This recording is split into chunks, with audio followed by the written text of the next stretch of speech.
Gas नहीं मिल से चूल्हा नहीं जल रहा है। 4 दिन से लड़के वाले सब भूखन मरे थे, हम मरी गई थे। हैया परे सरकार पर, हैया परे परसेदू पहन लाए कहीं रानी खत बनाए रखे। आज खाई के नहीं मिलता। 3 दिन से 4 दिन से लड़के छटपटा थे, कहा थे मम्मी खाना लाओ।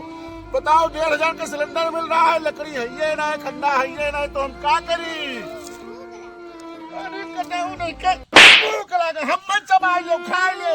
गए तो हर बाप का पैदा करके परदेश, हम मरी गए थे, क्या करी?